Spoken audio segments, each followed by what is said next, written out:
K방산 기술의 집약체다라고 표현하는데 구조 설계적으로 함정이나 승무원들의 생존성을 아주 높인 함정이라고 합니다. 네.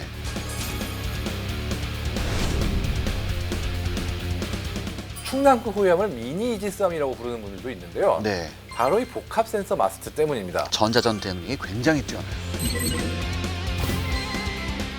아랍에미리트가 굉장히 관심을 보이고 있다고 하는데요. 네. 전 중동 형님들이 참 좋습니다. 캐시로 해주시거든요.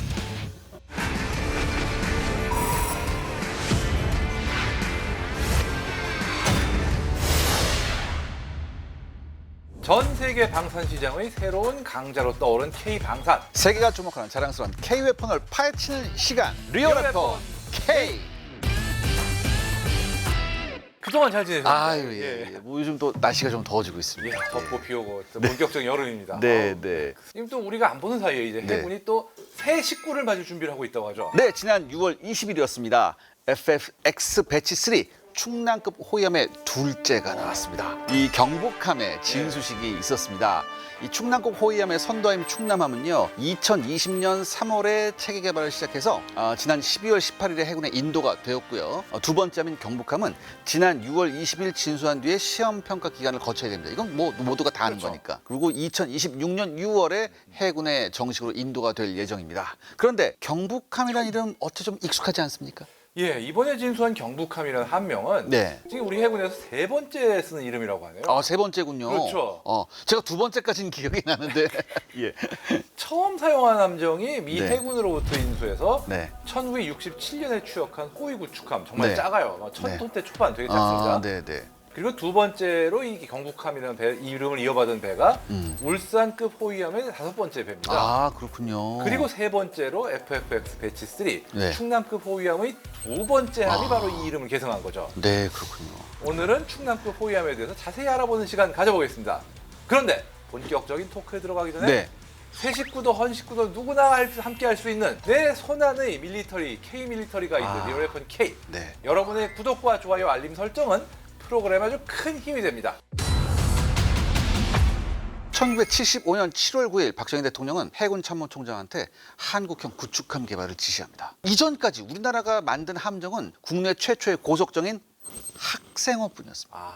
이름마저 학생호입니다. 그러니까 이제 갓 소형 고속정을 만들기 시작한 해군한테 이게 쉽지가 않았습니다. 대형 전투함 설계 경험은 완전 전무한 상태였어요. 그래서 우여곡절 끝에 미 해군의 퇴역 엔지니어들이 설립한 이 JJMA라는 이런 회사의 자문을 받습니다. 그래서 국내 업체에서 설계 및 건조를 시작하게 되죠. 이 최초에는요, 한국형 구축함으로 불렸지만 함정 크기를 고려해서 호위함으로 사업을 변경하죠. 그래서 한국형 호위함은요, 1978년 3월 31일에 기본 설계를 완료합니다. 1980년 4월 8일에 역사적인 진수식을 개최했죠. 그래서 함명이 울산함으로, 그 유명한 울산함으로 명명이 됩니다. 예. 그래서 1992년 3월 20일 마지막 함인 청주함까지 총 9척을 배치하게 됩니다. 현재 7번 함까지는 다 퇴역을 했고요. 8번 함인 부산함, 9번 함인 청주함은 여태 운용 중에 있습니다. 사실 울산함은 처음 만든 직후에는 시험 평가 해보니까 이 밸런스가 맞지 않아서 함수에 뭐 시멘트를 좀 부어가지고 균형을 맞춘다 뭐 네. 이런 식으로 참 웃지 못할 해프닝을 겪기도 했습니다. 네, 네. 그래도 이 울산급 호위함의 개발이 우리 해군의 역사에 아주 한 획을 그은 사업임에 틀림없는 게 이때 쌓은 노하우를 시작으로 지금 이 참 군함 강국 K군함 편집장님도 아시겠지만 이게 시작이 힘들잖아요. 힘들죠. 근데 이 울산급 호위함은요, 우리 해군의 연안 작전의 핵심 전력이었습니다. 그렇죠. 그래서 우리 바다를 정말 잘 지켰어요. 그렇죠, 그렇죠. 사실 이게 울산급 같은 경우는 이 장기간의 해양 작전, 해상 작전에 맞지 않는 면이 많은데 네. 그래서 시작한 것이 바로 차기 호위함 사업인 FFX입니다. 네, 그렇군요. 근데 문제는 울산급은 해상 작전 헬기 운용조차 안 됩니다. 헬기가 착함할 자리조차 없어요. 그렇죠. 그러다 보니까 대잠전, 대공전 능력을 크게 개선해야 된다. 이런 식이 확산되죠. 또 앞서 말씀드린 대로 배도 너무 작고. 예. 그러다 보니까 이런 조건들을 충족하기 위해서 울산급 호위함보다 1000톤 이상 대형화된 함정이 요구됐습니다. 네, 네. 그래서 총 26척의 호위함 전력화를 목표로 2006년부터 차기 호위함 사업을 시작했습니다. 그래서 이 FFX, 먼저 배치 1 사업으로 인천급 호위함 6척이 건조됐고 네. 배치 2로는 대구급 호위 8척이 건조됐고 네. 배치 3 사업으로 이제 충남급 호위 6척이 건조가 되는 중이고요. 네. 마지막으로 배치 4 사업이 이제 6척 건조를 추진하고 있습니다. 아, 그렇군요. 그래서 2032년에 배치 4의 전력화가 끝나는 그걸 목표로 하고 있습니다. FFX 사업이 완료되면 포항급 초계함, 울산급 호위함, 심지어 광개토대함급 구축함 등 해역함대의 노후화된 중대형 함정이 전부 교체될 것으로 예상되는데 이게 대단한 게 이 충남급만 해도 구축함이라는 광개토대함보다 커요. 아, 배수량이 높습니다. 네. 네. 호위함의 탈을 쓴 구축함이군요. 그렇죠. 근데 이 차기 호위함 사업이 FFX 배치 1인 인천급 호위함을 아주 간단하게 한번 제가 브리핑 해드리겠습니다. 예. 경하 배수량이 2,500톤의 호위함이에요. 그다음에 동급함으로는 이 인천, 경기, 전북, 강원, 충북, 광주함이 있습니다. 예. 근데 이 인천급 호위함 함미에는요, 울산급 호위함에 없었던 비행갑판하고 이 경납고가 있습니다. 그렇죠. 그래서 해상작전 헬기를 운영할 수 있어요. 근데 이게 호위함이건 구축함이건 이게 해상작전 헬기를 운영하는 거하고 안 하는 거하고 하늘과 땅 차이 아닙니까? 아, 큰 차이죠. 네. 대잠 능력이 일단 네. 헬기가 있고 없고 차이 굉장히 크고요. 예. 그리고 또 다른 어떤 임무를 수행하려고 해도 어쨌든 하늘에 눈이 있고 없고 왜냐면 해상 초계 헬기는 자체 레이더 등의 센서가 또 추가로 있기 때문에 네네. 어떤 배 자체의 눈을 더 멀리까지 띄울 수 있는 그런 역할을 하고요. 네. 심지어 해상 특수작전 수행 어느 모로 봐도 헬기가 있고 없고가 어마어마한 차이가 납니다. 아, 그렇군요. 그렇기 때문에 이제는 우리 호위함에도 헬기를 탑재하기 시작했습니다. 그렇죠. 사실 예. 뭐 90년대 그 광개토대왕급이 실전 배치될까지만 해도 네. 그 전까지는 미국에서 받은 기어링급 구축함만이 해상에서 헬기를 운영할 수 있었어요. 아, 참. 그렇군요. 네, 우리나라 여기까지 왔습니다. 그렇습니다. 아, 예. 그리고 함포를 한번 살펴보면요. 일단 면허 생산하는 마크 45 5인치 62구경장 이 함포를 사용하고요. 그다음에 해룡 함대지 미사일, 해성 함대함 미사일, 청상어 어뢰 등이 장착이 됩니다. 그다음에 근접 방어 무기는요. 이 펠랑스 블록 1B가 국내에 처음으로 이게 도입된 사례라고 하더라고요. 예. 그리고 2011년 4월 29일 이 초담 인천함이 진수된 다음에 2016년 11월 10일 6번함 광주함을 추억을 끝으로 이 FFX 배치 1 사업이 완료가 됩니다. 어쨌든 그 다음은 배치 2 대구급 호위함인데요. 네네.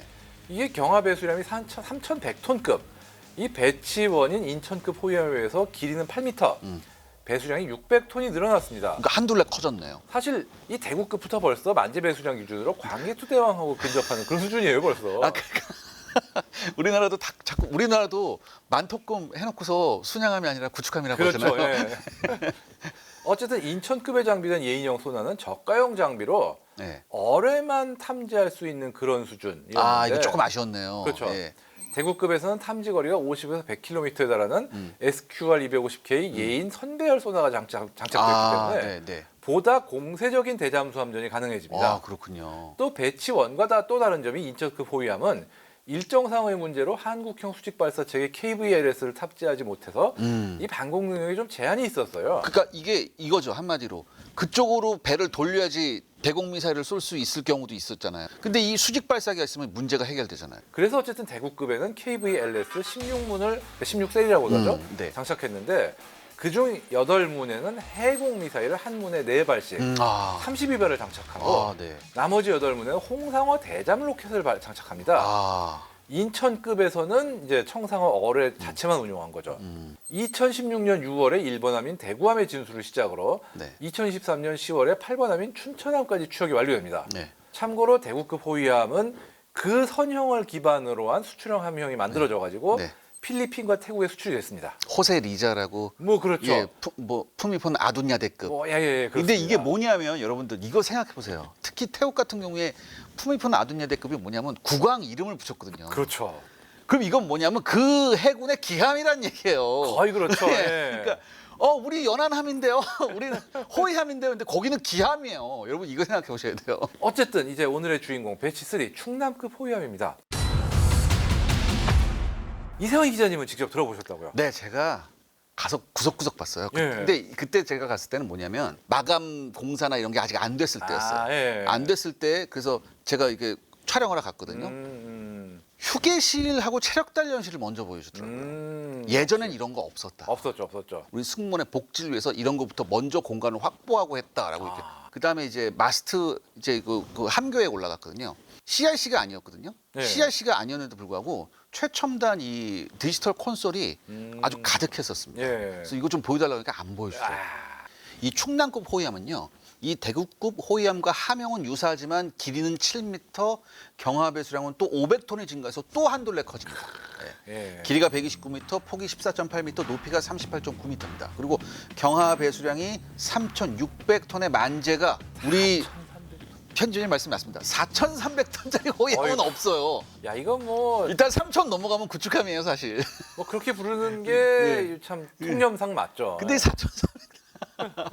그다음에 이 대구급과 동일한 하이브리드 추진 체계 방식을 적용했습니다. 정확히는 이게 쿼드로그 방식이라고 하는 건데 이게 전기 모터하고 가스 터빈을 연결해서 저속에선 전기 모터만 조용하게 항해하고 있을 수 있고요. 그다음에 이렇게 되면 수중 방사 소음이 굉장히 최소화할 수 있죠. 그렇죠. 그다음에 전속력 항해 상황이 발생하면 가스터빈 엔진을 사용해서 순식간에 고속으로 치고 나가는 방식입니다. 예. 그렇기 때문에 최대 속도는 30노트, 무려 시속 55km예요. 어우, 그 몇천 톤짜리가 예. 55km. 어우, 대단하다. 이게 만약에 전기 추중식이 없고 그냥 만약에 그 터빈식만 하면은 이게 저속 갈 때 연비가 굉장히 안 좋다고 하죠. 엄청 나쁘죠. 예. 이 소나 역시 이 대구급과 같은 국내 기술로 개발한 선체 고정형 소나 이 HMS하고요. 그다음에 예인형 선배열 소나 이 TASS를 운용합니다. 그렇기 때문에 우수한 대전적 능력이 있습니다. 근데 이 배치의 숫자가 올라갈수록 이게 성능뿐만 아니라 이 국산화율도 이게 올라갑니다. 그렇죠. 예. 이 충남급 호위함은요. 전투 체계를 비롯해 주요 탐지 장비하고 무장이 대부분 국산 장비입니다. 예, 맞습니다. 네. 이 충남급 호위함을 두고 K방산 기술의 집약체다라고 표현하는데 과연 어떤 기술들이 적용되어 있을지 하나씩 볼까요? 네네. 박스거더의 도입을 들 수 있습니다. 박스 거더요. 예. 네. 박스거더는 어뢰로 인한 수중 폭발이나 뭐 적의 포화에 피격당한 그런 경우에 함체가 이거 분리되는 걸 방지하고 승조원들이 탈출할 수 있는 시간을 확보할 수 있도록 침몰 시간을 지연시킬 수 있는 그런 어떤 선체 구조입니다. 네. 함 길이의 약 60%에 적용이 되어 있는데 네. 전투함의 생존 가능성을 높여줄 뿐 아니라 항해 중에 발생하는 항력을 최소화시키는 데도 큰 도움을 준다고 하네요. 그리고 폭발 강화 격벽이 적용됐는데 쉽게 말해서 함정 안에서 폭발이 나더라도 네. 다른 구역까지 피해가 번지지 않게 막아주는 굉장히 튼튼한 방화벽 같은 거죠. 즉 함정 내부에 특별히 두껍고 강한 격벽을 설치해서 폭발 충격을 흡수하거나 분산시키고 인접구역으로의 피해 확산을 막고 승조원들이 도망갈 시간을 벌어주는 역할인데 뭐 물론 이전의 배들도 어떤 수밀구역 뭐 이런 식으로 격벽들은 나눠져 있었지만 그게 한층 강화된 게 아닐까 이렇게 봅니다. 그러니까 예전의 배들에 비해서 이 데미지 컨트롤 능력이 한층 업그레이드 됐다는 그렇죠. 거예요. 예. 그리고 또 충남급 호위함은 구조 설계적으로 함정이나 승무원들의 생존성을 아주 높인 함정이라고 합니다. 네. 뭐 그거에 더해가지고 이 머리도 더 똑똑해졌다고 하는데요. 네, 네. 함정의 두뇌인 전투 체계도 기존과 다른 버전이 적용됐다고 하네요. 네, 그렇습니다. 이 충남급 호위함의 전투 체계에 대해서는요. 이 함정 개발에 참여한 이 수석 연구원한테 제가 직접 들었습니다. 이 전투 체계는 배치 2보다 고도화된 베이스라인 3.0이 적용되는데요. 이 복합 센서 마스터의 최적화된 구조 설계와 통합 함정 컴퓨터 체계를 구현했습니다. 그리고 베이스라인 3.0에서는요. 최초로 가상화 기술을 적용했는데요. 베이스라인 1.0은 이제 전투체계와 연동 장비 사이에서 단순한 신호 연동만 했었습니다. 그런데 3.0부터는 뭐냐? 연동 장비를 전투 체계에서 모든 기능을 통제할 수 있게 만들어서요. 이 효율성이 배가 됐습니다. 네. 그래서요. 같은 임무를 수행하더라도 필요한 공간과 인력 소요를 최소화할 수 있어서 승조원 수를 대폭 줄일 수 있었다고 합니다. 또한 이 계산하는 기능은요. 장비실에 있는 컴퓨터에서 다 하고요. G소 콘솔에서는 간당하는 기능만 수행하도록 해서 많은 컴퓨터에서 나오는 소음이나 발열을 최소화시켰습니다. 또한 G소 안에 있는 콘솔이 제가 아까 말씀드렸잖아요. 여러 대가 있었다. 이게 10대입니다. 이 예. 10대가 있는데 10대 콘솔 중에 어느 하나가 고장 나더라도 다른 운용자가 동일한 작업을 실시할 수 있습니다. 그리고 장비실에서는요. 서버급 컴퓨터들이 역시 컴퓨터 하나가 고장 나더라도 백업하는 컴퓨터가 옆에 같이 있습니다. 예. 그래서 운영자는 이 백업하는 컴퓨터로 기능이 전환되는지 모르고 연속적으로 운영되는 것처럼 운용을 할 수 있습니다. 클라우드. 이 베이스라인 3.0은 복합 센서 마스트에 최적화된 전투 체계를 하는데 네.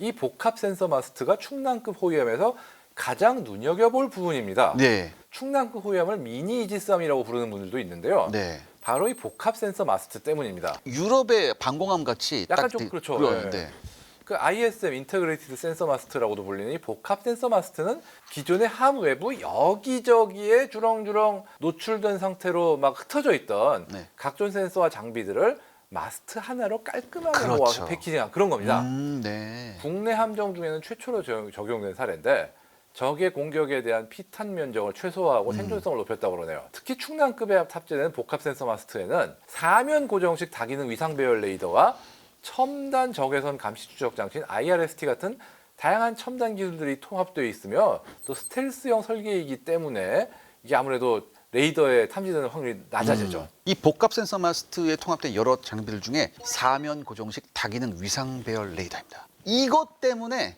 이제 미니 이지스함이라는 얘기가 나오는 거죠. 그렇죠. 근데 이게 굉장히 중요한 국산 기술입니다. 보통 MFR이라고 하는데 예. 이 시험 볼 때 문제를 잘 보면 답이 있듯이 이 이름에 레이더의 성능이 다 들어가 있습니다. 먼저 사면 고정에 뭘 뜻하냐? 우리가 이지스함 같이 이 넓다란 아주 커다란 레이더 면적이 이제 고정으로 이렇게 그렇죠. 예. 예전에 이렇게 돌아갔잖아요. 그렇죠. 돌아가면 이게 사각이 많이 생기고 이게 시간차에 따른 것도 추적하는 것도 문제가 많거든요. 그죠. 근데 사면 고정형이면 이게 뭐예요? 음영 구역을 최소화할 수 있다. 거의 없다고 봐야 됩니다. 그렇죠. 사실. 그다음에 다기능은 뭐 여러 가지 기능이 있다는 얘기죠. 충남급에는 한 개의 레이더가 탐지 추적을 동시에 수행할 수 있습니다. 그래서 다기능인 거죠. 예. 그래서 이걸 통해서 기존의 탐색 레이더에서 추적 레이더로 표적 정보를 전송해서 신호를 처리하던 시간이 없어졌습니다. 마지막으로 위상 배열 레이더라는 건 다수의 반도체 송수신 모듈로 송수신 기능을 수행하는 레이더를 말합니다. 그 배열 소자 하나하나가 주파수를 변경할 수 있습니다. 그러니까 쉽게 말해서 소자 하나하나가 레이더라는 셈이죠. 그렇죠. 예. 이것 때문에 표적마다 각기 다른 주파수를 할당해서 표적을 탐지할 수 있고요. 추적하거나 적이 주파수를 파악하고 똑같이 모사해서 기만할 수 있어요. 근데 이걸 판단하게 되면 주파수를 변경해 버립니다. 얘가. 그런 방식으로 전자전 대응력이 굉장히 뛰어나요. 순수 국내 기술로 개발된 이 레이더의 또 하나의 장점은 수출할 때 제약이 없다는 거죠. 아, 수출 제약이 없군요. 그렇죠. 그러니까 함정을 수출할 때 이걸 패키지로 묶어가지고 팔 수도 있다는 얘기죠. 아, 그러니까 머지않아 좋은 소식이 들릴 거라고 한번 기대를 해보는데 그렇다면 이제 한번 무장을 한번 봐야 되겠습니다. 일단은 기본적으로 5인치 함포와 해성 함대함 유도탄 4발을 발사하는 발사대 2문이 탑재가 돼 있고요. 그 다음에 해공 함대공 미사일과 역시 홍상어 장거리, 이번엔 장거리예요. 예. 지난번에 청상어였는데 홍상어 장거리 대자모래 그리고 해룡 함대지 유도탄을 발사할 수 있는 한국형 수직 발사대 KVLS가 16셀이나 있습니다. 예. 이렇게 무장이 되는데요. 근데 방어 체계도 만만치 않습니다. 네. 먼저 함정용의 적외선 탐색 추적 장비인 IRST가 장비되어 있습니다. 네. 이 함정용의 IRST는 레이더가 탐지하지 못한 다양한 표적이나 저고도로 비행하면서 함정을 공격해오는 시스키밍 대함 유도탄 등을 네. 신속하게 탐지해서 표적에 대한 방위각 고각 정보 및 파노라마 영상 정보 등을 함정에 제공하는 장비라 현대는 함정 방어에 필수적인 장비라고 이제 파악되고 있습니다. 굉장히 중요한 거네요. 그렇죠. 예. 우리나라에서는 2013년 10월에 개발에 성공했는데 세계에서 세 번째로 함정용의 적외선 탐색 추적 장비를 국내 독자 기술로 개발한 거라고 합니다. 다수의 표적을 자동으로 탐지하고 레이더와 연동해서 함정 전투 체계로 전송하기 때문에 뛰어난 자한 방어 능력 및 권역 방어 능력을 가질 수 있게 만들어집니다. 그리고 군함을 지키는 최후의 수문장인 근접 방어 무기 체계를 보면 이전급의 호위함에서는 미국의 20mm 펠랑스 CIW를 사용했지만 네. 충남급부터는 국산 30mm CIWS2로 교체된다고 하죠. 그러니까 여러분들 이 CIWS는요 적의 초음속 미사일이나 고속 침투 무기가 중거리 방어망을 뚫고 들어오는 최종 방어선에서 함정을 지키는 그야말로 최후의 보루입니다. 그러니까 이 CIWS2에 장착될 A사 레이더는요 탐지 레이더 4개하고 추적 레이더 1개 이렇게 총 5개로 상부와 동서남북 4면에 장착이 됩니다. 그러니까 이거는요 이 수 밀리초 단위의 반응의 시간을 요하는 초음속 대함미사일, 요즘에 대함미사일 예전에는 그래도 그나마 아음속이 마하 0.95 막 이랬는데 초음속이 나왔어요. 그렇죠. 초음속도 그냥 초음속이 아니라 마하 한 3, 4도 되는 것도 막 날라와요. 예. 그러니까 얘한테 대응을 하기 위해선 이게 굉장히 필수적인 기술입니다. 또 하나 중요한 게 뭐냐면 이 적외선 탐지 장비 IR, 그다음에 레이저 거리 측정기 이게 LRF, 그다음에 TV 광학 장비를 통합한 전자 광학 장비 EOTS를 장착해서 그 어떤 CIWS보다 더 뛰어난 탐지 추적 능력을 제공을 합니다. 이 충남급 호위함뿐만 아니라 배치4 호위함 그리고 한국형 차기 구축함에도 적용될 예정입니다. 그래서 우리 해군 함정의 생존 능력과 작전 지속력을 증가시키고 이게 전력 운영에 굉장히 큰 도움이 될 것 같아요. 예, 어쨌든 이번에 진수한 경북함에 보면은 CIWS2는 보이지 않는데요. 네. 아직 개발 중이라 탑재할 공간만 미리 확보해둔 상태라고 합니다. 네, 네. 사실 지난 마덱스 2025 전시에도 이 CIWS2의 모형이 공개가 됐는데요. 네. 이게 국산의 새로운 시스템이 개발돼서 수출 시장에 공개되자 많은 관심이 쏠렸다고 합니다. 네. 현재 이 아랍에미리트가 굉장히 관심을 보이고 있다고 하는데요. 네. 수출 기회의 창출과 더불어 우리나라 국방 과학기술과 방위 산업의 경쟁력이 한층 더 높아지는 계기가 될 것이라고 기대합니다. 여러모로요, 이 충남급 호위함은 대한민국 해군에게 있어서 매우 중요한 의미입니다. 이 복합 센서 마스트하고 CIWS-2 등 새로운 전투 시스템은요, 차세대 한국형 구축함 KDDX에서도 그대로 적용이 될 예정이기 때문이죠. 예. 어쨌든 이 경북함의 진수 소식으로 시작해서 한국형 차기 호위함 사업을 전체적으로 아울러 봤는데요. 지금에 오기까지 정말 많은 분의 고민과 노력이 있었다는 것을 새삼 느꼈습니다. 네, 저희는 계속 대한민국이 세계 4대 방산 강국이 되는 그날까지 열심히 응원하겠습니다. 감사합니다.